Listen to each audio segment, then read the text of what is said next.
Hang on, mistletoe. I'm gonna get to know you better this Christmas. And as we trim the tree, how much fun it's gonna be together. This Christmas, the fireside is blazing bright. We're caroling through the night, and this Christmas will be a very special Christmas for me.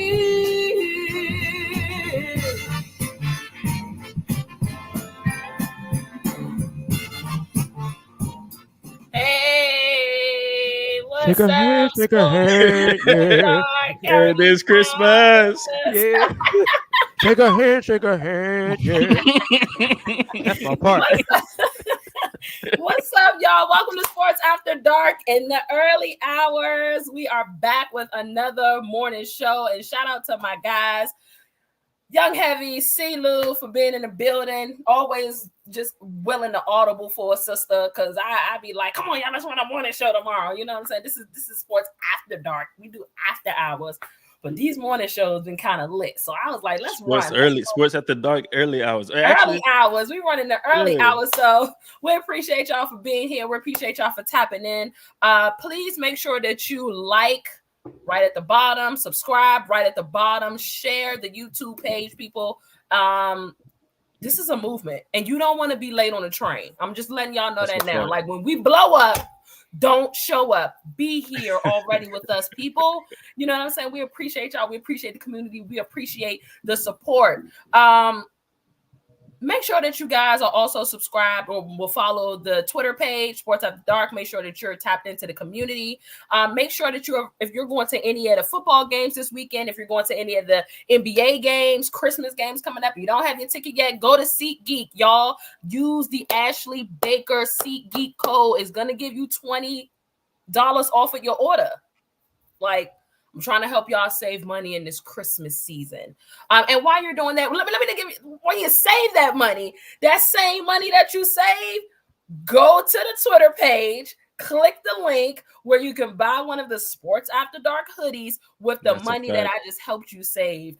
Help us help you. You know what I'm saying? Like, let's help each other. Use that money to get a brand new personalized Sports After Dark hoodie. We got more merch on the way. Hopefully we go ahead and launch that at the beginning of the year. So yeah, y'all, that was good. That was a good paying bills. That was Donnie started us off. It's the Christmas weekend. I'm not done Christmas shopping. Y'all done Christmas shopping? What the hell? I'm not done. I've been done for a month. Damn. I ain't done. Well, y'all, man, hell no. I've been done for a month. I'll be out of there. I'm late. Man, listen. We late. I got teenagers. It's a little different ball game now. Hey, I just Bob Bray his shoes, his clothes, and video game, and we on. See, that's what I'm saying. I miss those days, Lou. I miss those days. No, not now. Yeah. Not now. I got high schoolers. They be in their bag. And then, send Ash some cash for the girls, and we good. On with it over, man. Hey, look, shout out to Ash Lou. Listen, are y'all done? Are y'all done? And y'all can put it in the comments. Are you done your Christmas shopping? Tristan said he done. I have. I lied. I have prided myself on being done usually. Christmas shopping already. Because Amazon is so like that. Amazon, whatever you need, Amazon got you. Yeah.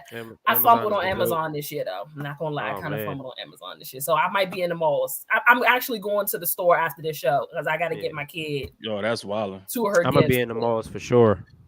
So the only thing I got to get is Brady's brothers because, he got two older brothers. I got to get them gift cards. That's it. And I'm finito. I just go get that from the gas, or not the gas station, but grocery store. Oh yeah, you done? Yeah, that's easy. That's easy. Yeah, it's easy work. Listen, I again, we appreciate y'all for tapping in. Y'all rolling in here this morning, so I really appreciate y'all for being in here. We're gonna start the show, guys. We're gonna get rolling because speaking of gifts, prizes, catch. I see y'all on Twitter, man. I see y'all on social media. Why are y'all giving I want to say Simone and Biles and why y'all giving Simone Biles' husband? Why y'all giving that man such a hard time? Like, come on, y'all. Like, listen, he did an interview with the Pivot. That's Ryan Clark and the boys, the Pivot. I think him and Simone did the interview. And they asked him, how did y'all meet? And I've heard this story before from him. This is not new. He has said this before in interviews that he didn't know who Simone Biles was. And he kind of gave more of an in-depth breakdown of how he came about. Like, they met on an app, they swiped, and let me tell you something. There's a few context clues in what he said that made me be like, bro, you knew who she was. But I'm gonna let the fellas jump in because he didn't know who Simone Biles was. But is that crazy? We have a timeline of when they actually met, because Simone Biles been her for. I mean, they probably met somewhere. I was thinking like somewhere around maybe like 2019, because they got engaged in 22 or something like that. So it might have even been right, because then COVID happened. Yeah, that's what he said in the interview. Yeah. Oh yeah, he said so. It might have been around COVID 2020, because that's when he said like they couldn't really do anything or whatever in the Pivot. My thing, bro, is listen. Is it out of the realm of possibility that he didn't know who she was? Because I guarantee you, all of these Swifties didn't know who the hell Travis Kelce was until Taylor Swift came into the picture, right? So they didn't know who Patrick Mahomes was until Taylor Swift came into the picture. That can be true. It's a possibility, right? And most people, I'm not gonna say most people, a lot of people don't follow the Olympics. A lot of people don't follow gymnastics. So like, what the hell is he like? And also, did y'all watch the little 30-second clip, or did y'all actually watch the whole interview? Because I see a lot of people seeing the clip and then going off the clip and then going crazy. Well, what about the clip that we didn't about the longer interview? Because there's more to it where she even tapped into the conversation and all of that. Like, there's a lot more to it. All they did was clip what he was saying, and then after that, there's more to where like she added to the story and added to everything. And why the nigga can't be the catch? Like, what the hell? Right. Okay. Fellas, understand. Yeah, know your worth, my brother. Know your worth. Know your worth, my brother. Shout out to Clement. Clement is always around and in the building. He says, first of all, how do you not know who Simone Biles was? Simone has been in the gymnastics game for a while, represents the USA in the Olympics. Here's one of the contact clues that I picked up in the interview that made me feel like you knew. He said when he went back to the app and saw that she had DM'd him, he said she must be somebody because she got all these followers. Yeah, but I don't mean you know. You went and hold up. What I'm saying is you probably went and Googled who she was, and before you responded, you realized that she was Simone Biles. No, but did you also hear where he saw like on his Instagram he had a bunch of likes from her too, and then he went to her profile? Yeah, I'm talking about on the app. No, I know what you're talking about, but what I'm saying is he said that when they matched on the app, he didn't comment or he didn't respond or whatever. Correct. He didn't say anything, but he had went to go whatever he was because he was doing his workout, whatever. And then when he came back to his phone, he had a bunch of likes on Instagram or whatever, and he went to it, and that's when he saw she had a bunch of followers. I thought he meant that he's had a bunch of likes on the app. No, he saw not the bunch of like because he can't see that. There's probably on Tinder or something. He can't see what likes. He can't see how many followers. Simone Biles on Tinder. First of all, can we just like? You gotta find love. You gotta find love. How you find love? Gotta find love. How you find it? If Simone Biles can do it, y'all can do it. Like, hey, and they both busy ass people because he was likely the off season training camp because he said it was around June, July, so they in camp around that time, right? They in some type of camp at that time. And she she a gymnast. She got to perfect her craft all the time. So. They probably busy just on the dating app, swiping. I know you're saying that he just being in and out. I know you're saying that y'all are saying that he saw all her everything on Instagram. What I'm saying, and then he saw like all her. Yeah, that's fine. I mean, people share the same names as well. She's not the only Simone Biles in the world. What I'm saying is that for me, when I see that amount, if I don't know you. When I see that amount of followers, I'm probably gonna Google you, bro. I mean, he probably did, but I just don't know that at the time of them finally speaking, he's not he doesn't know who she is. No, Well, I don't think that's what he was saying though. My bad. Yeah, I don't think that's what it was. And I'm gonna be honest with you. I'm not gonna go to Google you because I see you got a lot of followers. If you see me with 1.3 million followers, you wouldn't go Google me? No, because you don't know what the person does. You don't know what they could be doing. It's not gonna make me go to Google because you got 1,000,003 followers. Did you Google Ha Davis when you saw you had 1,000,000 followers? Did you go Google Bubble Dub? No, you ain't Google them. So you just gonna probably scroll through their page to see what they do. You're not gonna go to Google to see. And she was a gymnast. Yeah, she's a gymnast. Now I ain't gonna lie, I'm an Olympics casual. So me too. There's other people Olympics casuals in the world that might not really know who Simone Biles was. You know what I'm saying? Like Lou said, a lot of people don't really watch the Olympics. So, you know. And a lot of people ain't watching the gymnastics either. Yeah, and especially the gymnastics. When you're watching the Olympics, you're probably watching track, the track, basketball, swimming when Michael Phelps was getting busy. You wasn't really paying the gymnastics since Dominique Dawes and all of them. Like, shout out to Dominique Dawes. Yeah, now Dominique, she was putting on. She was putting on for the. She was putting on. I mean, I feel that possibly. I don't know. It's hard for me to believe that. It's hard for me to believe that you are yourself in sports and you don't know who Simone Biles is. Just because he's himself in sports don't mean I didn't say it's not a possibility. I said it's hard. That's what I'm saying. Like, I mean, just because he played football don't mean he know gymnastics. That's what I'm saying. Just because he in the NFL don't mean he know gymnastics. Because football ain't no part of the Olympics. At all. At all. He says that he's the catch. Know your worth, my brother. No, fellas, if she don't value you the same way you value her, she ain't for you. Exactly. And I'm gonna say this, right? How old is Simone? She, 20s, 30s, somewhere around there, right? Yeah. How many relationships she'd have been in? And this one led to the ring. That nigga's the catch. Okay. I don't know what that really means. Like, okay. Tell him again. Martin Luther King. Like, what the hell? Martin Luther King is crazy. You eating that up? Like, I'm like, what? What is that? Martin Luther King. That's what we calling him from now on. Martin Luther King. Let's go. We preaching tonight. Preach to the people. My man preaching today. You see? Was he? No. Yeah. Listen. But I mean, they both can be the catch. Like, that's what I was about to say. Be the catch. I was about to say they both could be. Like, and I think he said that. I think he kind of alluded to that. Yeah. He know he got us. And that's why I say that people watch the whole thing because he kind of alluded to because I think Crowder even said that Jonathan Owens is a good safety, but there's no way in hell he'll ever be as good a safety as Simone Biles is as a gymnast. And even he was like, hey man, I ain't got nothing to say to that. Like, because he already know. He already know what's up. He know what's up. He know what his lady be doing. He know how she put on. Yeah. Listen, ladies, ease up on Jonathan. Okay, that's his it's name. not only ladies though. It's men too. It's men too. It's the guys that say wilding. It's men going at him too. Oh, damn! Hey, I'm like, damn. You can value your lady, but hey, know your worth as well. Know you too. She gotta value you too, bro. That's what we get lost at. That's what we get lost at as men, man. Because we put ourselves in a position to always value them, and you lose that sight of vision that they gotta value you too, man. Yeah, it gotta go both ways. Gotta go both ways, man. I'm not mad at that. All right. Yeah. I guess. Yeah, they was tearing him up. I went through the comments. I said, damn. Yeah, and then I seen somebody like pull up his stats, like, what does his stats got to do with the hell? They got nothing to do with talking about right now. He ain't nothing. Like, come on, dog.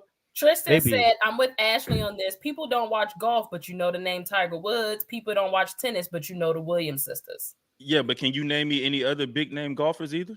Exactly. But that's not exactly. There's other golfers. That's not the point. There's other golfers that's just as big as Tiger Woods. Hold up. But that's not the point Tristan's making. The point Tristan is making is those big names, who Simone Biles is without a shadow of a doubt. No, I get that. You may not know, but you know. What I'm saying is there are other big names in golf that are just as big as a Tiger. Just as big as Tiger Woods. Don't nobody know who the hell they are because they don't watch. There are other tennis players. There's other tennis players just as big as the Williams sisters. And nobody know who the hell they are. Nobody know who they are. But I think the point that he's making is when you're talking about the standard of these given sports, they are it. That's what he just said. He said, but Simone Biles is the Tiger wasn't name. Tiger wasn't the biggest name in golf when he was dominating. He really wasn't. He wasn't the biggest name. Who was the biggest name? If it was, because I mean, it was him and Phil Mickelson. Yeah, all of them dudes were big, just as big as Tiger. When it comes to no shade, I don't know who in the comments, but when it comes to us, who else was a bigger name? But that's what I'm saying. It's because Tiger is us. That's why it's he's a big name. No, in the golf world, there was a lot of dudes. There was a lot of big names that people don't know who the hell they are. She's no Gabby Douglas, but I get he's trolling, bro. You're trolling for sure. I mean, I get it. She's a big name. Good morning, Dylon. Yeah. She's a big dog, though. Simone Biles is a big dog for sure. She's a big dog. And that's what we're talking about. Listen, all of us trying to have these conversations, we're all too sports ingrained to even be trying to fathom these conversations. Honestly, we can't fathom the fact that somebody might not know who Simone Biles is because we eat, breathe, and sleep sports. You know what I'm saying? So, TJ, you talking about Roy McIlroy? I know who Roy. He's another big name.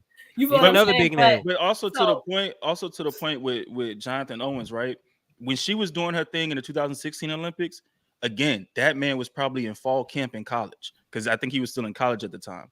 When she was doing her thing in the 2020 Olympics or whenever them joints happened, he was doing his thing in camp because he was in the NFL. I think he had just got let go by the Cardinals, and then he's trying to make a roster in Houston. Or trying to stay on the roster in Houston. I feel all of that. And I know he mentioned we didn't have NBC. We didn't have the channels and stuff. When he was in college. And I would believe that if we weren't in the 21st century with social media, people. I would believe that because Simone Biles ain't just on your TV. She's on your radio. She's on every social media platform. I just can't. Ash, this was 2017. I'm not saying social media wasn't. No, hold on. I'm not saying the height of it. That was the height of it. I'm not saying social media, or it's 2016. I'm not saying social media wasn't a big thing, but I'm saying social media ain't where it's at now. Social media has been a big thing, bro, since 2012. Social media ain't where it's at. Social media ain't where it's at now. I know it's been a big thing. I'm saying it ain't where it's at now, where you get all of your news. They met in 2019, Lou. Social is what it was then. That don't mean he know who she is, though. That's what I'm saying. That still don't mean he know who she is. It's a possibility. Y'all act like it gotta be. It is a possibility. Y'all act like it gotta be. Oh, you know who it is. You're lying. Yeah. No. Yeah. Fine. I don't like people ruling out my realms of possibilities. So I will. And you said he said it before, have you? You said he said it before in a different interview. Ain't like he just making up this story to go on interviews. Well, here's the deal. He's sticking to his story. The reason why people don't believe, and this is messed up for the guy side of things, is that people will feel like that he is mooching. If he knew who she was, you know what I'm saying? So. I get the downfall of that. Yeah, that's the downfall. Like if I didn't know who Simone Biles was, oh, you're coat riding. You're on the coattails. Yeah. You feel what I'm saying? You only want for the money. You only want to push who she is. You know what I'm saying? So that's the other side of why it could be very well. I really didn't know who she was. He said something else too, because he said when they went out on I guess their first date or one of their dates or whatever. How and that's why I said that people actually watch it because there's a lot more to it. Facts. But he went out on a date. They went out on a date and he was like, when he really knew her stardom is when he saw how people was acting when they was out in public and how they was just gawking over her. And he's like, damn, like I'm the one that play in the NFL. What's going on? But how they was gawking over her. And then somebody asked him to take a picture of her and that person. Then he was like, that's when he really. Could y'all be in that situation with your woman? Yeah, I don't care. Yeah. I mean, I'm gonna be there. Yeah, I'm gonna be right beside her. I'm gonna be right beside you. Like, hey, they go right beside you. What up, let's just say there go my nation. Let's just say there go my baby. Yeah, baby. That's a red flag. Rand Rising. That's a red flag. Yeah, come on, man. Come on with that. Bro. You know, say good morning. Say good morning, my brother. Say good morning, my brother. Rand Rising. That's I don't know, Law. That's toxic vibes. See, Donline said he saw that pivot interview and he loved it. Yeah, it was good. Watch the whole thing. Watch the whole you feel thing. Me, Tristan? 60-second clip. You feel me, Tristan? Hell yeah, front row, cheering. That's a fact. Absolutely, yeah. that's what I'm be doing. You go, girl. I'm going. You go, boo. Yeah, I see you, boo. Yeah. They going to kick me out. They gonna be like, damn, her husband is ghetto. What the hell? I'm just saying there are some folks that would look at it like that. So I could understand. And that's right, B. We gotta do better. I could understand the hesitation on, you know what I'm saying? Like, Yeah, Tristan said Simone Biles' husband. That's a name I'll gladly wear. Okay. Even she said he's gonna get to the point where he's no longer Simone Biles' husband. That she's gonna be Jonathan Owen's wife. Like he said that. Yeah, she said that on the interview. There's somebody else that that's like that too. They were talking about a red carpet interview. I want to say, was it Monique husband or something? I don't know. I don't remember. But anyway, all right. So got that out the way. That's a hot topic on Twitter. If you haven't gone, let them people be their couple, man. Simone didn't even have an issue with what he said. I think, and y'all got more issues than the wife. And I think that's the issue, man. People got too many opinions on people's relationships, man. Let them do what works for them. Exactly. Let them do what works for them, man. If it worked for them, it worked for them. Don't it work for them. Simone had nothing to say. She was smiling. She did. She was smiling from ear to ear. She had no disagree. She didn't disagree with anything he said. Let them people be happy, man. Don't listen, man. They Law asking why we hating on Grand Rising. Cause man, it feels like you toxic, man. Like you conscious, like you being a conspiracy theorist. You too woke, Law Nation. You too woke. Yeah. If you go on your social platform right now and say Grand Rising, people might put up the red flags. Yeah, man. For sure. We don't. It's just like a like good morning, my brother. Shooter said, like it's too like a conspiracy theorist or something. And Ashley, no. You the prize, baby. Brother. Yeah. Hey, she the prize too, but she the prize too. The fellas are the prize. It go both ways. They go both ways. Like I said, y'all, go on social media, engage, take up for the brother, stand up for the brother, help the brother out, because they are dogging him on social, and they killing that man. That's what happens dog when walking you him are right the husband of Simone Biles.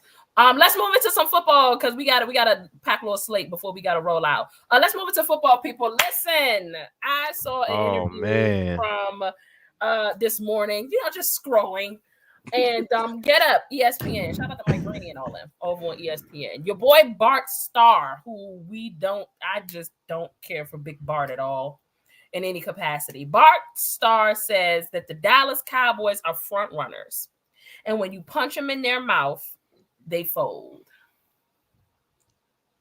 Do y'all agree?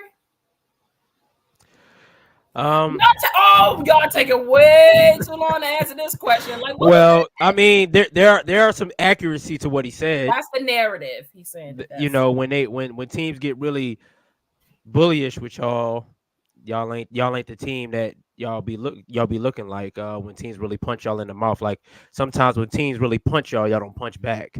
So I mean, are y'all front runners? I won't say y'all are front runners though.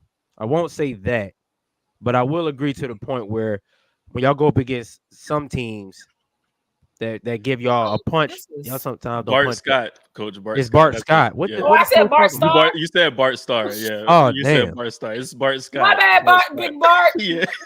Rolling over in his grave right now. Putting that on Bart Starr name. Putting that on Bart Starr right now. Bart Starr ain't even seen the 2023 Cowboys. My bad. Rest in peace of Big Bart Starr. Bart Scott. My bad, Coach. He ain't even seen the 2023 Cowboys, AB. Damn, putting that on his jacket.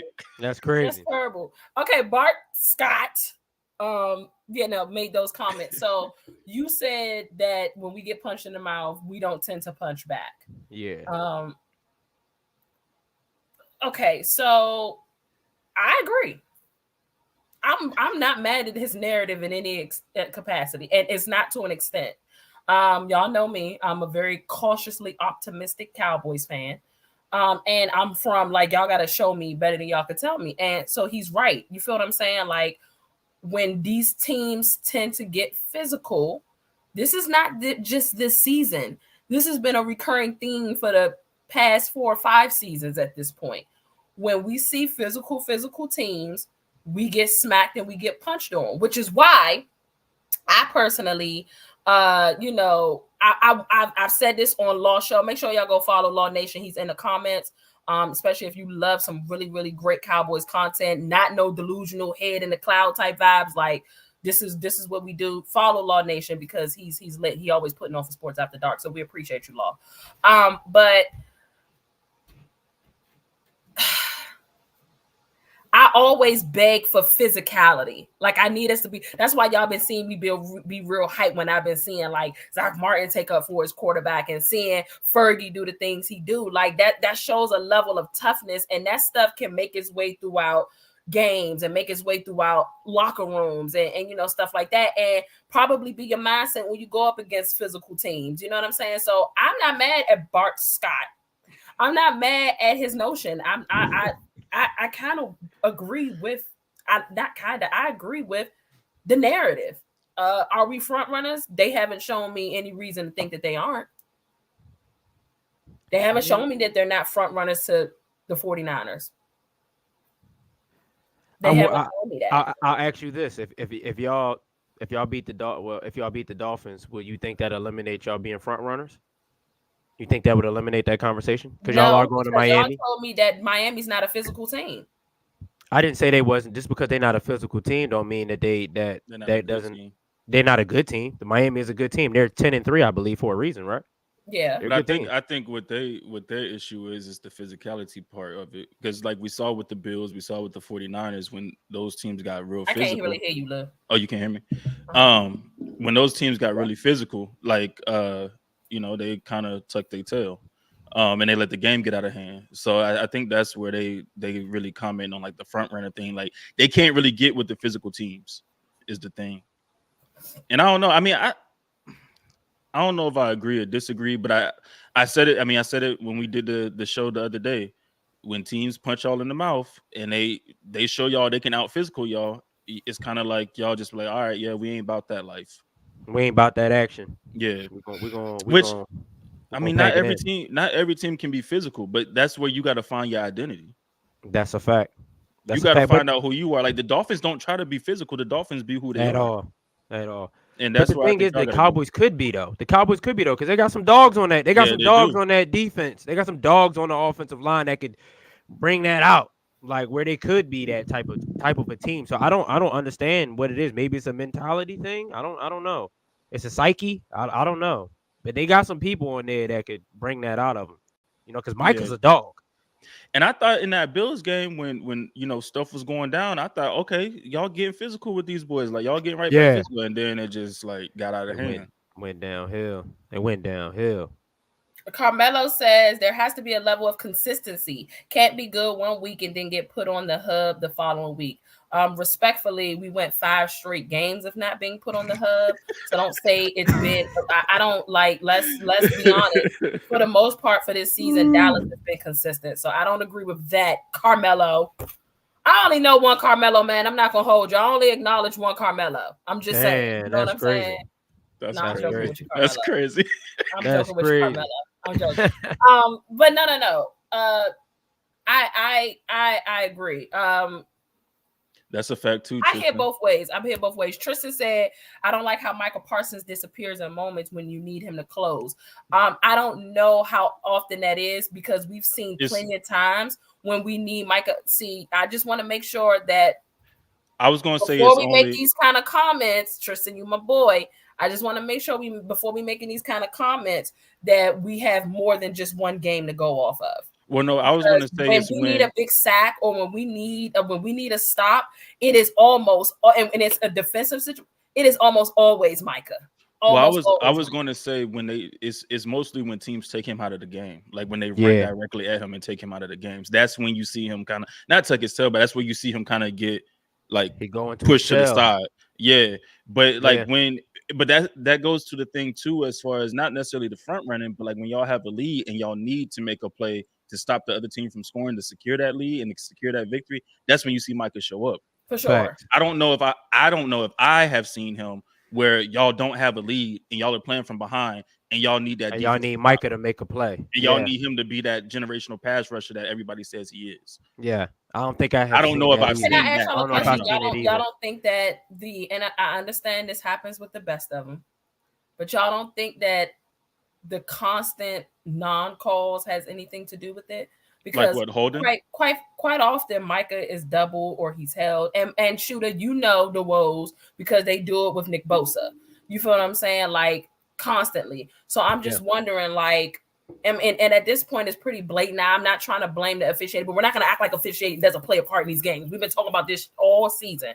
You know what I'm saying? So when we're talking about like he's not showing up or he fold or he tuck his tail in certain situations, like, is he really folding? Is he really like pulling back? Is he really running from the smoke? Or is he being doubled and triple team or being held and not getting called for it or trying to, because I mean, if you watch the all 22s, I don't need to because I can see it on every play with Micah, almost every play. And it's not going to get called because we'd be playing football all day if they called every play on Micah Parsons or Nick Bosa. We understand that that's not going to happen. What I'm saying is that these teams don't have a way of really stopping Micah when he gets to that level outside of holding him, and he doesn't get called for it. They do that, like you said, they do it. What I'm saying is, I don't think that he shrinks in those they do it. They do it to Nick too. They do it to Nick. Nick just find a way. They do it to Miles Garrett too. They do it to Miles, and they still find a way. They still leave their mark. But Micah finds a way though. We've seen. But we're saying in those certain moments when you take him out of the game, and I ain't talking about holding. I'm talking about running at Micah because we know he's not the best run defender. But when you, that's the game plan for a lot of teams is run directly at Micah. That's how you eliminate him. That's how you take him out the game. And we see it constantly where they run at him. Like Buffalo did it too. Buffalo ran at Micah. They ran at him. They ran at Micah. And he couldn't make his stamp on the game like he usually does. And that's where I say, like I said, we can say they do that to Micah. They do it to TJ. They do it to Nick Bosa. They do it to Myles Garrett. They do it to all of these elite pass rushers. They do it to Aaron Donald. They've done it to Aaron Donald for the past years, 5-6 years, and yet they still leave this stamp on the game, especially when they need a stop. And I'm not saying Micah doesn't. I'm just saying like I don't know if I've seen it where y'all are trailing and he goes out there and he makes that game changing like when you need to late in the game. Yeah.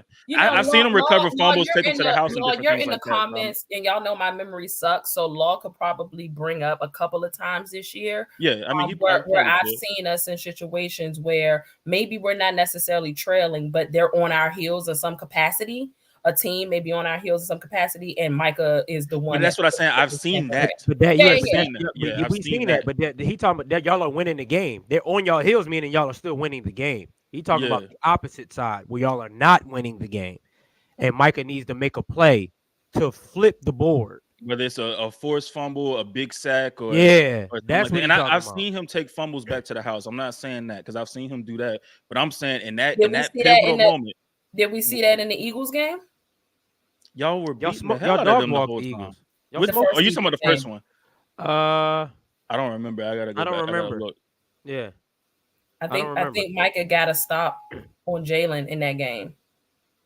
Okay. And put us in a position where for that final drive, I want to say. Okay. You know what I'm saying? Where, again, we were trying to come back. So, I mean, honestly, this year, it's hard to ask for that because this year we've blown out most of the teams we've seen. Yeah. So those top teams, though, you're talking about, like, obviously the Niners and, you know what I'm saying, this past Bills game, it's just hard to ask for that when we don't really have a sample size enough where we've been down. Yeah, for sure, for sure. You can say that. That's fair. But it's fair. And I think it's really just been in those games though, like the games where y'all have gotten out physical and nobody seems to like want to get physical back. Yeah, and be like, no, dog, we taking too many punches. It's time to punch back. Yeah, and I haven't seen y'all do that. Not against like those teams. I mentioned physicality starting here. You know what I'm saying? Toughness starting here, and Dak Prescott actually fired back at who was it that said somebody? Who was it that said? Yeah, it wasn't Micah that got that stop. It was Marquise Bell. He had forced the fumble on Devonta Smith. For Fangio. Yeah. Who's Fangio? That's like a coordinator, right? That's the Dolphins defensive coordinator. For the Dolphins, defensive coordinator. Nick Fangio, right? Vic. Yeah. Nick Fangio. Okay. Nick Fangio said that there's a blueprint out on Dallas. And Dak Prescott said maybe back in 2021, but that's not the case now. I respect that response. Basically what I gather from him saying is shout out to the adjustments. You know what I'm saying? Like that's not going to be the case. Shout out to My guy Law kind of getting a whole lot of love because I saw that. I think you tagged me in that, Shooter, the spicy take. You know what I'm saying? Yeah. That got a little spicy. You know what I'm saying? All right, like back in 2021, but in 2023, I like seeing Dak like that. Me too, Lou. I said, all right, Dak. He said, this ain't that. Like, yeah, what y'all think about Dak's comments and that? Go ahead, Shooter. I respected it. I mean, because basically, Big Banjo was basically trying to say we already know what to do, and Dak said, "All right, you gonna think you know what to do, and I'm gonna show you that this ain't that." You need that response from your leader, one of your leaders on the team. That's your quarterback. And your quarterback is basically letting the other team know, all right, y'all, the Dolphins basically think that they're gonna do what everybody else did, and it's gonna be the same result, and we gonna show their asses that this ain't gonna be it. So I love that response from Dak. Yeah, let them know that y'all got another thing coming. If you think y'all gonna do the exact same thing the Bills did, and the results gonna be the same, yeah. So I respect it for sure. Yeah, I definitely love it from Dak. You know what I'm saying? Like I said, it starts here. Like you said, Shooter, great response from your leader. You want your leader to say that. You know what I'm saying? Ever since Dak got a little bambino on the way, I feel like Dak been a little, you know what I'm saying, spicy anyway. Dak is not, he ain't taking y'all ish this year. He's sassy Dak now. What is that? I don't like that title, sassy Dak. Like I'm just messing around. Let's do dominant Dak. I'm just messing with y'all. Dominant Dak. Dominant Dak. No, no. Throw some D's on that. Oh hell no. No, but I like that response from Dak. That's the thing that you want to see from your leader, man. There's a couple things I've seen from Dak this season where he got back in defenders, face and everything at the play. Talking his shit or whatever, and I love seeing that. Like that's what I want to see from Dak. But now it was a great response. I mean, Vic talking about there's a blueprint. All right, well you're gonna have to show us. Like, and also we ain't that team that you think we are. So you're gonna have to show us. And I mean, what's the blueprint to be physical? Like, if that's the blueprint, I don't think Miami got that in them. That's what I was thinking. That's a fact, Lou.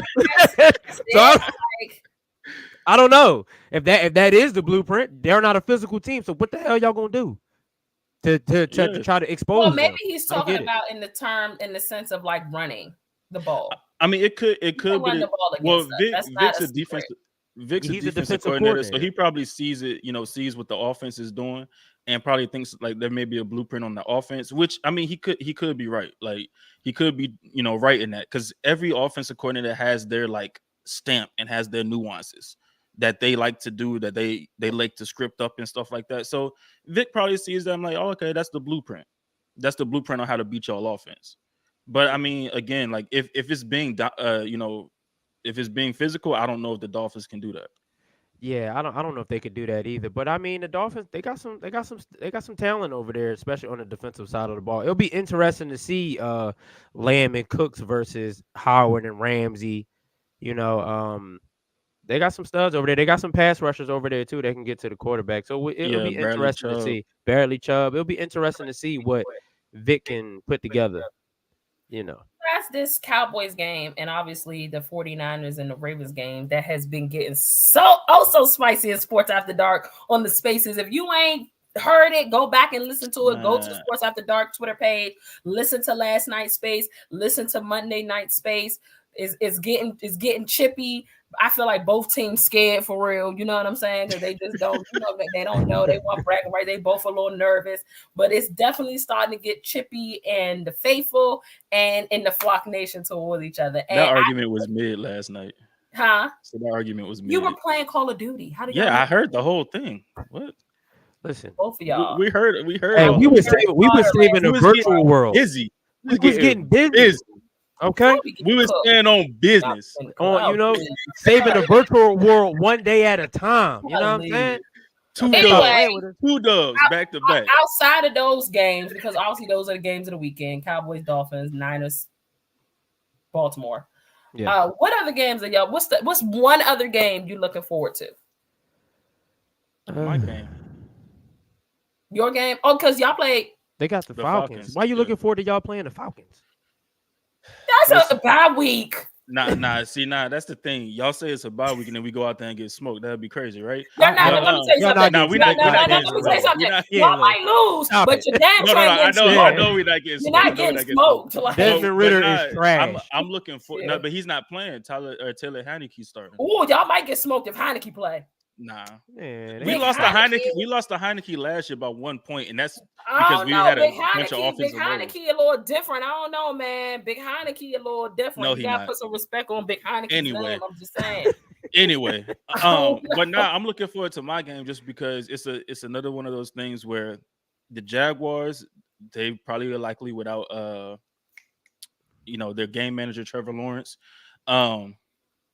And so disgusting work from you, though.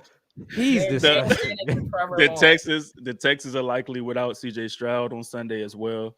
And it's a time where we can put our stamp on the division because if we win this game, we're number one in the AFC South.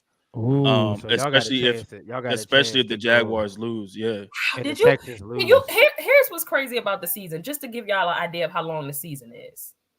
Yeah. Anthony Richardson is not playing anymore at all. He played like 4 or 5 games.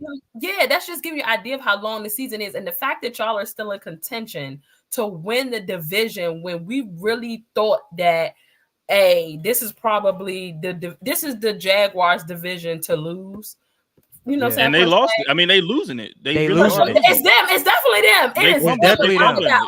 For sure. Yeah. They fumbling. Because they swept us. They swept us. And that's the only reason they have the sole lead right now is because they swept us. Yeah. But they are fumbling the division away.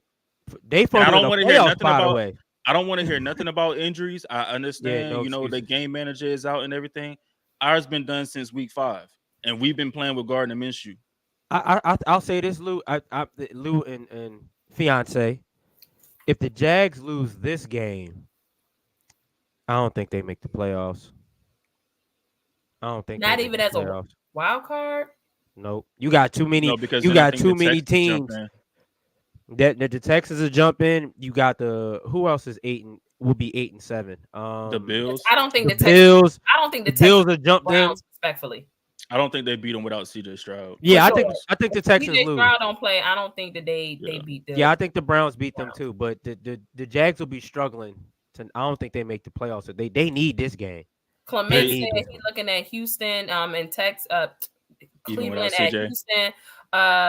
Dylon said the Chiefs and the Raiders. I'm not. What are we looking at that game for? Tristan, Trev ain't do nothing to me but play. He just played for the Jaguars, though. Detroit and Minnesota might be a little interesting. Minnesota's fighting for a playoff spot. I think that's Minnesota's 7-7. They've been playing some good ball. And they in Minnesota, so that's a game that. But I mean, CJ Gardner come back for the Lions, so I mean that. He come back this week. I think I am pretty interested in for sure in that Jaguars Bucks game. That's gonna be that's gonna be an interesting game. That's gonna be an interesting game. Don't play. He not playing. I don't think he's playing. Not playing. And I did my pick'ems, picking the damn Jags, and totally forgot that this dude was in concussion protocol and picked the Jags. So I might as well scratch an L. I might as well put an L next to my name already. Hey, I don't know. Maybe they defense show up and finally show up and do something. I don't know. It's somebody that only show up against us. I know all about CJ Beathard. He ain't gonna win that game in Tampa. He ain't gonna win that game. Do y'all see a possibility of a Raiders upset? Against the Chiefs? Against the Chiefs? Here's my thing. No. Antonio Pierce, I'm going to say no, but Antonio Pierce going to have them come to play, though. I will say that. Yeah, he going to have them ready to play. He going to have them ready to play. The Chiefs ain't going to dog walk the Raiders. That's going to be, it's going to be a little rumble going on. I'm only interested. I'm talking about that game because if let's not act like we haven't seen the Chiefs fumble bags this year. Oh, yeah, we have. We have. But if they mess around and get upset, I don't think it'll happen. They're in Arrowhead, right? So the chances are very slim, but I don't know. Very. And that Broncos game, I mean, the Broncos are playing the Patriots. Yeah. Yeah, they should. Oh, so you saying if the Chiefs lose to the Raiders and the Broncos beat back in that conversation with the Broncos? Oh yeah, they back in that conversation for sure. Yeah, you know what I'm saying? But what? That's why I'm like. Man. So maybe some of these games they don't look pretty on the surface, but when you start breaking down like possibilities, like It I'm could, gonna tell it could y'all. still I'm get gonna tell nasty y'all. over. Can I just say this? What are we in week 15? By week 15, the Chiefs would have been clinched their division. That's a fact. I mean, that's what most Chiefs fans thought was going to happen. That's what they thought. They thought they was gonna have the KC Invitational, and they definitely ain't having no Invitational. That's crazy, the man. Chiefs will be on the road this year in the playoff. But can we say this? And I shout out to my boy DG. DG, you ain't got nothing to do with this. You ain't got nothing to do with this.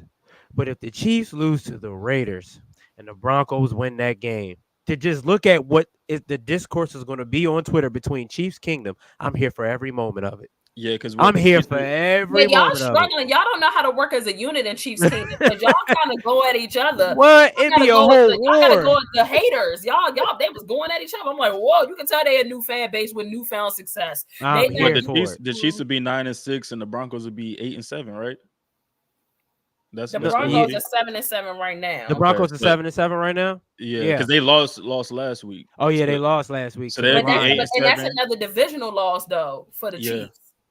Yeah, no, I know, but that's what I'm saying. Like, yeah, they'll be 9. That's what I'm saying. It's still going. It can just still get funky, man. It's gonna be shaky them last 2 games. Oh yeah, because then they split the Broncos too. Yeah, that's what I'm saying. These games don't look pretty on the surface, but when you start breaking down like the possibilities, like last year this time, it's no way we're like, man, the Chiefs they're gonna walk the Raiders.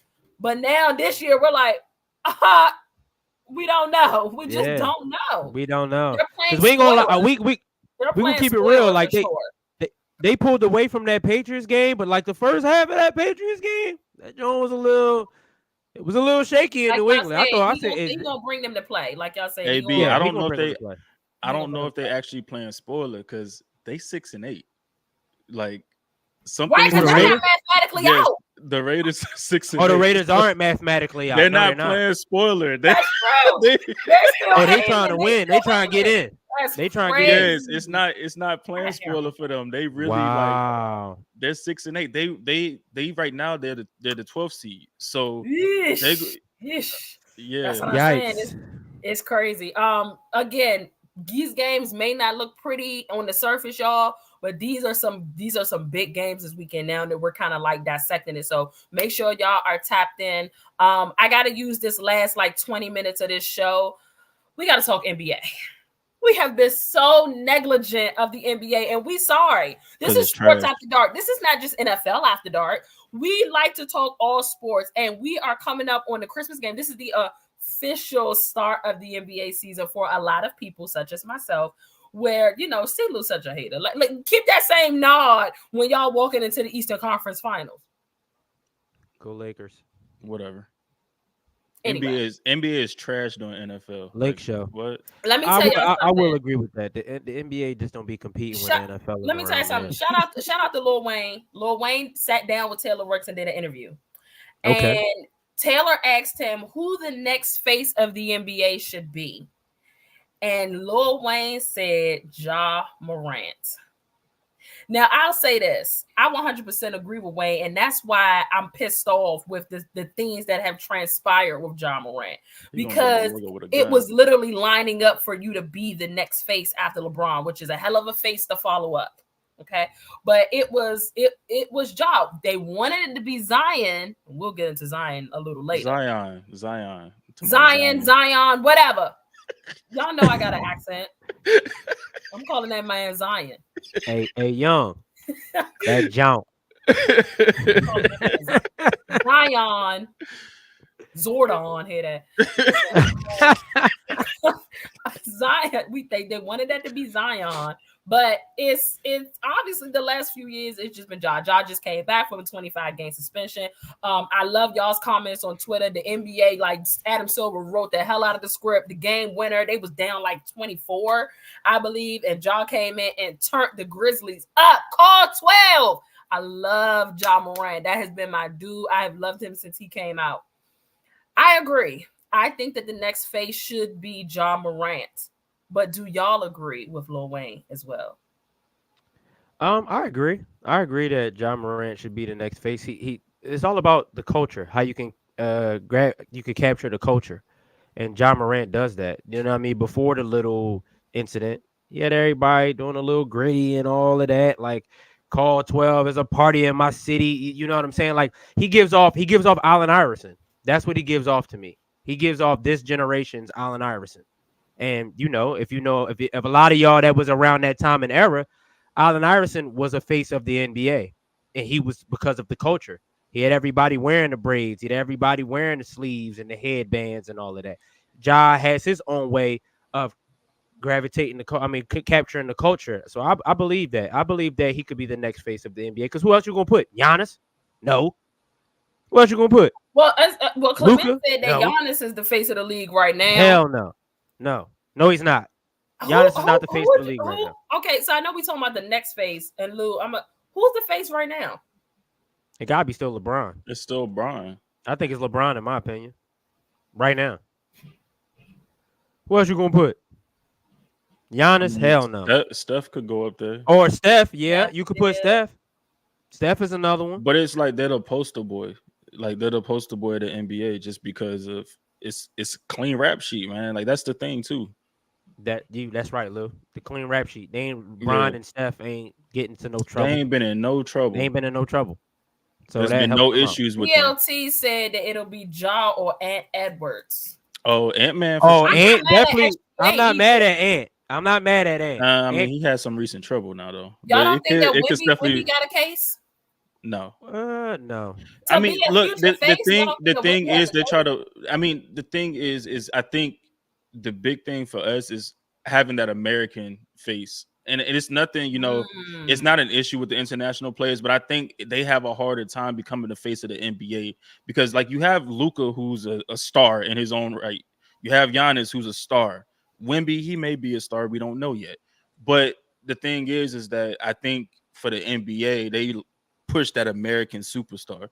And it's not like we're like with baseball and stuff where they really trying to attack the international game. Where like they'll push Shohei as the face of the MLB or something like that, which they don't know how to market, period. But I mean, that's a whole nother story. But yeah, I think that's the thing that gets to it. Because I mean, to be honest, Giannis or Luka could be the face of the NBA. Facts. But when you asking a bunch of Americans who should be the face of the NBA, we're gonna go with a Ja, an Ant-Man, because it's the NBA. Like, it's just different. Yeah, it's different. I definitely think it should be Ja. And I think this whole past year and a half or a year or so of this BS really, really, like, I think he'd be just on a whole nother level if that stuff hasn't happened. And I think it kind of just adds to his story, you know what I'm saying, his legacy.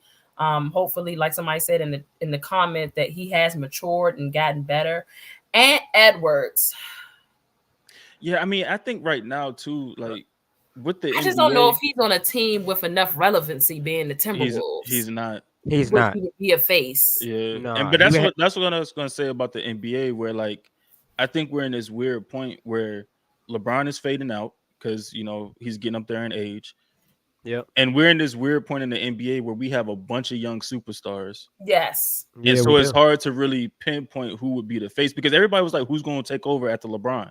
But now you have all these young superstars that are just killing it. You got a Tyrese Halliburton, you got a De'Aaron Fox, you got a Shea, you got But I'm not gonna lie. But I'm not gonna lie, Lou. I think that cities do matter. Yeah, no, for sure. The cities absolutely matter. Like where they reside matters because, like I said, I don't think we'd be having a conversation of who the face of the NBA was if all this stuff didn't transpire with Ja Morant. It would be Ja Morant. But I agree. Cities matter. I mean, we can't rule out Minnesota and Ant-Man because what LeBron did for Cleveland. Yeah, but LeBron was like generational. No, I get that. These guys are good, but we're not going to call a Tyrese Halliburton generational, and neither is Anthony Edwards. I mean, shoot, like LeBron is on a different level. Halliburton might be a generational point guard, though. If y'all seen what this man been doing this season and last season, he been on a tear. Tyrese Halliburton been in the league though? He's been in like 3-4 years. Yeah, like 4 years. Tyrese only been in 3-4 years. I thought he'd been in like 5-6 years. Nah. Tyrese a young gun. He a pup. He a pup for real. And that's what I'm saying. That's why I say we have all these young superstars because you look at Ant-Man, you look at all these dudes. Hold on. Yeah, he's been in. This is his 5th year. That's what I'm saying. So he's going into his 5th year. I'm like, wait a minute now. Tariq's been around. This is 5th year. Okay. But that's what I'm saying is like he's you look getting at in these. His prime, so he's getting in his prime, and he's rocking like the dude will go out there and have 14 assists and no turnovers like it's nothing. Yeah, he don't turn over the ball. He don't, and he be giving out dimes. He be throwing. And he be getting buckets. So I'm just saying buckets. like there's it, but I say don't sleep on Ant-Man because Ant-Man. He's killing it right now. Ant-Man is a dog. Yeah. And so I mean, said a underrated pick for the NBA face of the league, and it won't happen. But SGA, I wouldn't be mad at SGA. I wouldn't be mad at SGA. But that's what I'm saying. So you see how everybody throwing out these names? It could be any. Shout out to Dick Grady. Maybe he can be the face. Grady Dick? Who? Whatever. Or Grady. What's his name? Dick Grady. Dick Grady is crazy. Yeah, I'm gonna just stay at Grady. Yeah, I'm what not. Did you say? Yeah, I don't know what is going on. Like what? Whatever.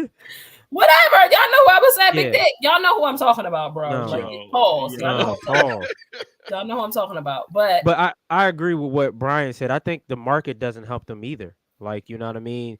And Ja are in small markets. Now, Ja would have, like you said, Ja was on that, like LeBron in a small market, but he was able to expand. But I think now, Ant will have to go to a bigger market for sure. If he's gonna be the face of the NBA, he need to go to like a Boston, a New York, a LA. Unless they start making some noise though, because right now they're like 11. Is there anybody that y'all feel like outside of like Ja, and I don't think he's completely fumbled the bag of being, but do y'all feel like it's anybody that's like fumbled the bag of being the face in the last few years? Like for me, it would be like probably Jason Tatum.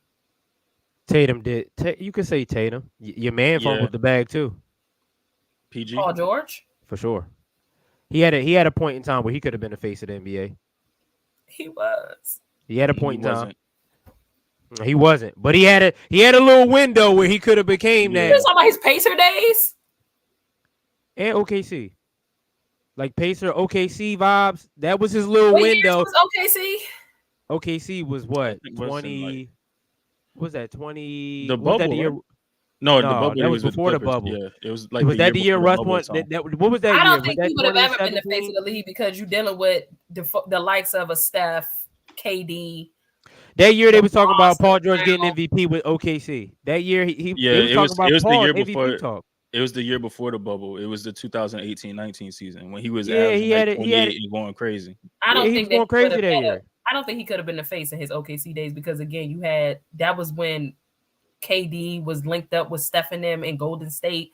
Like he wasn't going to be the face of the league in them years. Hey, I will say this about Ant-Man. I know it's a small market. The only way I can see him really becoming a face is if they start making some noise, which right now they're 21-6. I think they're first in the Western Conference. So they're making some noise. They're getting some notoriety. God damn. But oh, just jack him up. That was great. Come on, MLK. But I mean, I think that could get him, if he continues up that path. But I don't know. We'll see. I think Harden had a chance too. Harden had a chance. He had a chance to be the face of the league. Oh, I agree. James Harden is one of them. Yeah. James Harden had a chance to be the face. And again, because LeBron is just a big face, there are sub faces. Sub faces is crazy. Yeah. I mean, it's sub level. They were sub level. Yeah, for sure. Just moving along here in the NBA conversation. I think a day or so ago, Shaq made a comment on TNT. Shout out to the TNT crew, Shaq, Kenny, Ernie, and Chuck. Shaq said that he asked the fans, so I want to ask y'all and ask the audience that's listening if you aren't privy to what he asked. He said, "Is it time that we put Steph Curry as the greatest player of all time?" No. Why y'all? Yeah, he said, and so Kenny asked Shaq, "Would you put him above you?" And Shaq said, "Absolutely." Shaq said, "Yes, I would put him above myself." So, should we? Is Steph Curry the greatest player of all time? Listen, I think a lot of times with Curry, we live in that moment, man, because Steph is just he can take you there. He can take you there and make you be like, he can. This man is nothing like we've ever seen in a gazillion years, and he's not. You know what I'm saying? Nothing like we've ever seen. He is definitely crazy. But it's like the game winner he hit the other night. Like it took it take you there. You make you say like, yo. But also, what's the qualifications of being the greatest of all time? Because he does check off a lot of those boxes. The same boxes we was asking him to check off: winning MVP, winning Finals MVP. Steph has done all that. Steph got 4 championships. Steph is an incredible shooter. He's up there when it comes to scoring. He's up there when it comes to assists. He's up there. You know what I'm saying? Like, so what is the what's the checklist for greatest players of all time that he hasn't checked off? I will ask this: has Steph ever like dominated the league like Jordan or LeBron? Yeah. I mean, I can say he's dominated the league, but I think dominance comes in different fashions, right? That's what I'm saying. It goes to where people can be physical, like Shaq was. LeBron is a physical specimen, so he's naturally dominated the league. And Jordan was just a freak athlete in his own right as well, with how he could jump and all that. But I think Steph is. I'm not putting him in that conversation of greatest of all time, but what I'm saying, Steph has had his run of where he's dominated a period in the league. Okay, I just feel like with Steph, for instance, Steph had his run, but you still knew LeBron was there. Like it wasn't like it was Steph and then everybody else. LeBron had a moment where it was LeBron and everybody else. Yeah. Jordan had a moment where it was Jordan and everybody else. With Steph, it was never just Steph and everybody else. Even though he got that unanimous MVP, and I'm going to keep telling y'all, that was bogus. There's no way in hell you have LeBron going off that year and Kevin Durant going off that year, and neither one of them get one vote. Not one vote.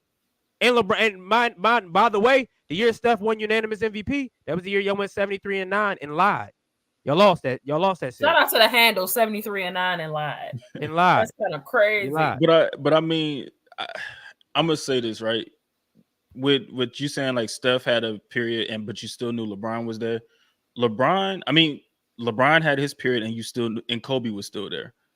Like it took these players leaving the league for LeBron to go on that stretch run where it was him and everybody else. And then I don't agree. Then when other players started. I think LeBron was dominating when Kobe was in the league. No, I'm saying he was dominating. Was still there, and it was LeBron and everybody else. No, I'm saying Kobe was. He's gonna play. You're gonna have people that play the background, but we're talking about like in terms of ranking. You still knew Kobe was still there because of him, because he's Kobe though. But what I'm saying is LeBron. Near the end of Kobe's career, it was LeBron and everybody else. Yeah, and that's what I'm saying. But that's when you start seeing it fade when it became LeBron and everybody else, because Kobe's career was ending. And that's what I'm saying. People left the league, and that's when those stretch runs started happening. I don't know if Curry has that stretch run when LeBron finally retires, but you can tell like LeBron's fading off. And now it's going into that portion of who's going to dominate the league next.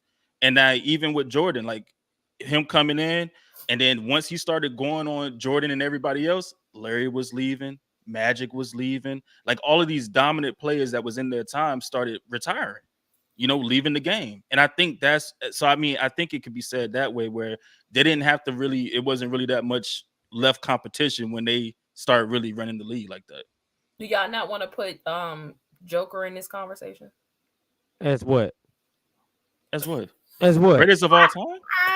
You talking about the greatest international player? We could do that. We can talk about international. We can talk that. But I know you ain't talking about in the NBA. No. Hell no. Joker ain't nowhere close right now. Okay. Hell no. That boy won one ring. Yeah, like he gotta do a whole lot more to be in that conversation. That's tough. I mean, Shaq wasn't necessarily saying it. He was just asking, was it time for us to like start having those conversations? Because what more does Steph Curry need to do? I think he needs to win a few. He needs to win another one. He got to win another ring. Are you kidding me? He only got 4. Only. Okay. I mean, LeBron only got 4. Yeah, LeBron only has 4. LeBron only got 4, but LeBron accolades is a wide margin to Steph's, though. But you know what they also give LeBron, because he went to those 8 or 9 straight, and they were like, oh well. That's what I'm saying. LeBron has been in the NBA Finals more than half of his career in the NBA. He's been there for like a decade. That's what I'm saying. Like we've been watching LeBron in the finals a majority of our lives. That's even though he lost, but it's like you can't take that away from LeBron. Okay, so because I heard this, we heard this the last 2 seasons. What does Steph need to do to be included in the greatest of all time conversation, and it was win another ring. Check. Well, no, it was top 10 at that point. It was just the no, top it was 10. top 10. Yeah, it was just what putting he him in did. the What top he 10, needed to do to be top 10, and it was win another ring, and he had to win Finals MVP. Okay, fine. So top 10. So now y'all are saying to be considered the greatest of all time. Which I think top 5 is that. He needs to win. He got to win another. Chip. He got to win another ring, and another. He got to add another Finals MVP on there. He got to look at the people that we arguing the greatest of all time, like LeBron, Kareem Abdul-Jabbar, Kareem. I'm not putting John Stockton above no goddamn Steph Curry, Clement. Come on, man. Oh yeah, get out of here. We not. No, John Stockton. John Stockton is a great. Carl Malone. No, absolutely not. Come on, man. Carl Malone. Come on, man. Like, Steph got John Stockton by miles. Like we ain't even doing that, bro. We ain't doing that, dog. But I mean, I don't think he deserves to be in the conversation. I do think Steph is top 10, but when you have that greatest of all time convo, I'm looking at top 5. Are you cracking the top 5 yet? Yeah, now to do that, he needs to get another. He got to win another one. I thought that the conversation was okay. So, okay, that's what I'm saying. NFL Pack Boys. So LeBron, but see what they're saying is LeBron has done some things that some players have never done. They're saying that LeBron's accolades are so out of this world. They are. He got 4 league MVPs. He got 4 finals MVPs. He didn't want to ring with 3 different organizations. LeBron got a lot on his resume to argue him being the GOAT, even though I hate that argument, but he does. He got a lot. He's the all-time leading scorer. You know what I'm saying? Like, LeBron got a lot on his resume that you can defend for LeBron to being the greatest of all time. I hate to say it. And if LeBron does win another ring, people are really going to stamp it and say, you know what? He's the greatest player of all time. And you know what's crazy? So I'm looking up they stats right now, right? Or just like comparing their accolades. Yeah. LeBron's been in the league, 6 more years than Steph, 21 to 15. LeBron has 16 playoffs played. Steph has 9. LeBron has 19 All-Star games. Steph has 9. 4 MVPs to Steph's 2. 4 Finals MVPs to Steph's 1. 13 All-NBA first teams to Steph's 4. All NBA teams, he has 19 to Steph's 9. So it's like when you look at those accolades, LeBron has that. Forget LeBron. Is he kind of low in those accolades when it comes to the other maybe top 4 that y'all are talking about too? The MJ. You want to know? Okay. Kobe. He low with Jordan and Kareem for sure. Kareem. Yeah, he's low with them. As far as when it comes to Kobe got 5 rings. He's played in 15 playoffs. Steph's played in 9. He has 18 All-Star appearances. Steph has 9. Steph has more MVPs in the regular season. Kobe has 1 more Finals MVP. He has 11 All-NBA first teams, 15 All-NBA teams, and 9 All-Defensive first teams. It's a gap. Okay. Yeah, LeBron doesn't need another ring to really be in that conversation. I mean, no, he don't. Because all his next to LeBron. What I'm saying is for the argument to be, I'm just trying to figure out how another ring would close the gap in all of those accolades. I just feel like that's going to be another excuse. He has 5 rings, but for does one he have this? Does he have that? You feel what I'm saying? He'll surpass a lot of with 5 rings. Yeah, he'll surpass a Tim Duncan, which is arguably the greatest part. Well, no, not arguably. He's the best power forward of all time. You got some people like. He'll surpass LeBron. If Steph was to win another ring and LeBron doesn't, he would surpass him. As greatest of all time? No, I'm talking about in rings. Right. Of course I know that. But also with him, if he wins another ring with the team is currently constructed as well, it puts a lot more on your jacket. It would put with that Warriors team. Talking about LeBron, he had to go to other teams to get the ring because he couldn't where he was. Yeah, he's talking about LeBron. I mean, I get that, but also like the team. Yeah, unless you're talking about KD. No, you're talking about LeBron. Okay. But my thing is that what do you mean he couldn't where he was? Where he was is where he be. He was with the Heat. He won the ring. Is where he be. He was with the He is with the Lakers. He won a ring. And he was the best player. He was he was with the Cavs. He won a ring, so he actually can win where he be at. Yeah. Like. I don't know what that means. Yeah, that's why like after he went back to Cleveland and won, I took that away from him. Because I'm like, all right, Bron. With every organization. Yeah, he won with every organization he was at. Wherever he resides, he's bringing in a ring. He brought a ring home. You can't. That's the fact. You can't argue with it. So it's like I see why LeBron has a case to be the greatest player of all time. Speaking of a case.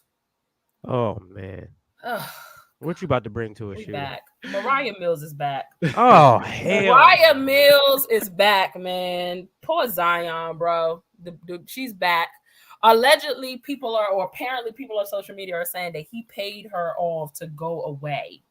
You know, she went away for a minute. I actually thought it was Lou because Lou was reporting the woman. You know, he was bro, she was getting on my nerves though. Report post, like y'all really Jazz, Ash Lou. Y'all had some type of formula here to get. I thought it was y'all that got rid of Moriah Mills. But apparently the internet is saying that Zion paid her off.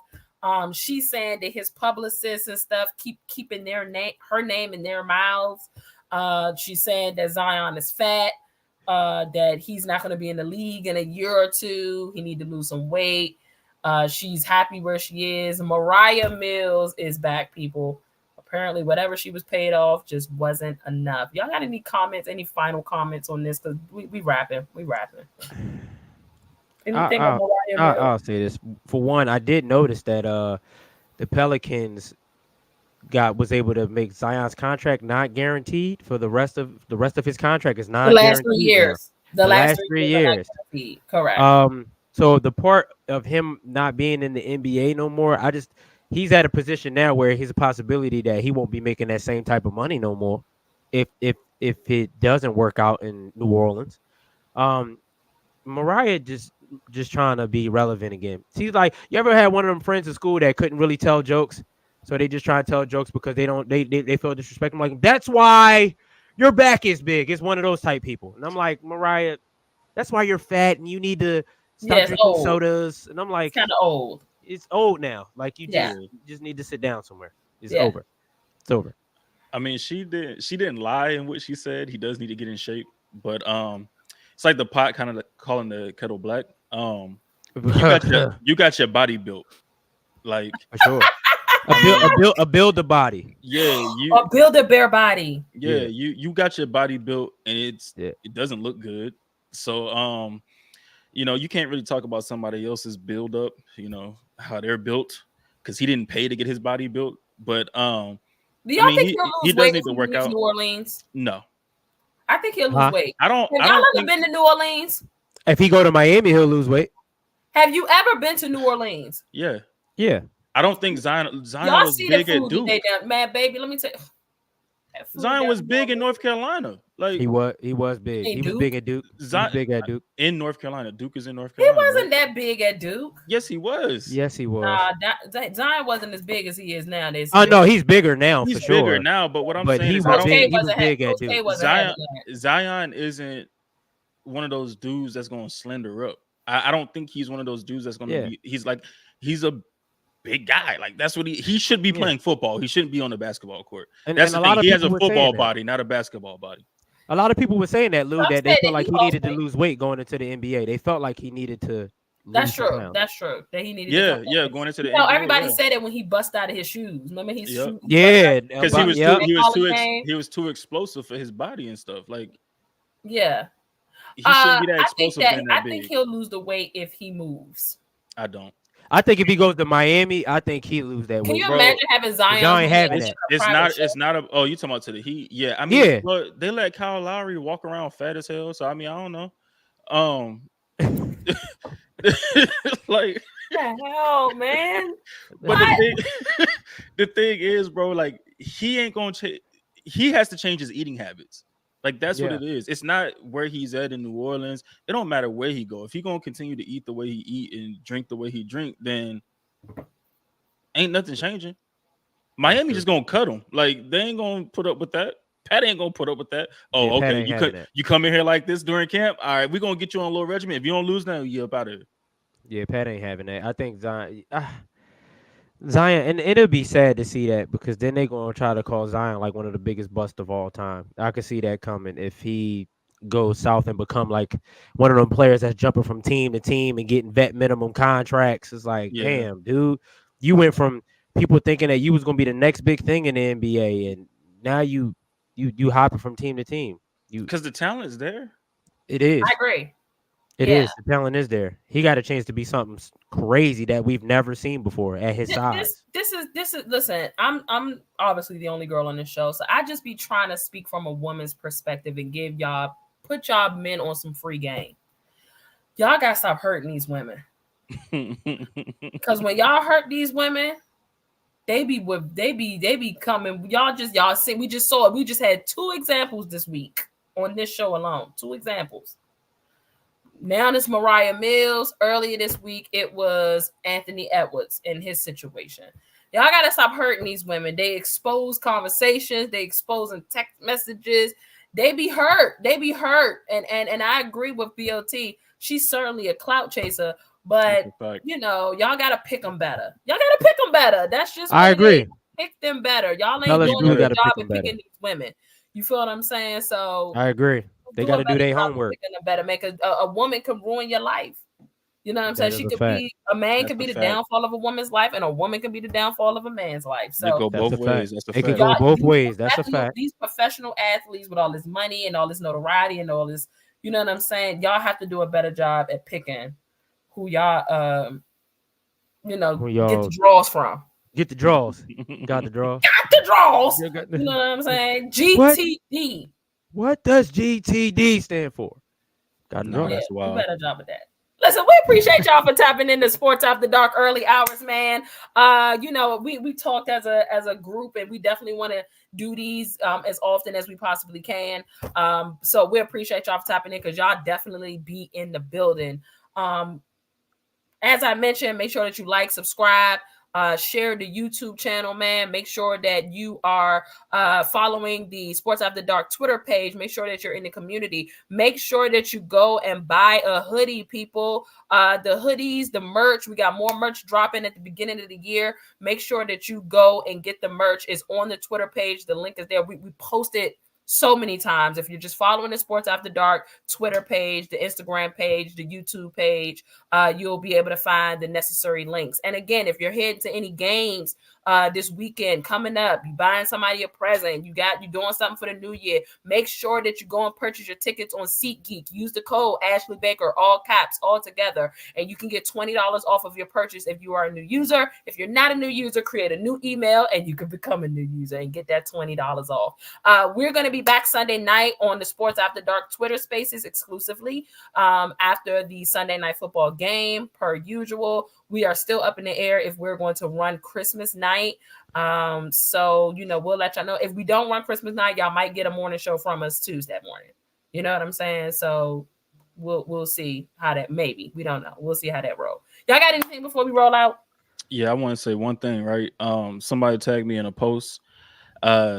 Y'all should go slander Simone Biles. Because even she said it, in an interview before, that her boyfriend didn't know who she was when they first started dating. So yeah, don't get mad at the fella. Don't get mad at the man. One of the greatest, if not. I'm just saying, if you're gonna slander him, slander her. Yeah, keep the same energy for her. Keep the same energy. Right. Yeah, keep the same energy. Yeah. Listen, we appreciate y'all again for tapping in. I mean, absolutely disgusting work here from y'all. You know what I'm saying? I don't really know crazy. where we're just trying to make sure that we know that we got to be valued, man. Yeah, they gotta know. Gotta be valued too. We gotta be loved. We gotta be loved. Yeah. We need love too. We can be a catch, man. You heard what LL Cool J said. I need love. Yeah, that's what I was about to say. That's what I said. You see, y'all ain't the only ones that need love. We need some of that too, man. Yeah. Listen, we appreciate y'all tapping in. Merry Christmas, everybody. This is Christmas weekend. We hope that y'all have a great time with your family and friends. You know what I'm saying? I think I'm gonna let Donnie take it away because he brought us in. But Merry Christmas. Be safe, drive safe, drink responsibly, gamble responsibly. Just have a good time this weekend, y'all. Y'all, you know what I'm saying? We out. We appreciate it. We gonna let Donnie take us out again because this is just what Donnie does. Go Niners.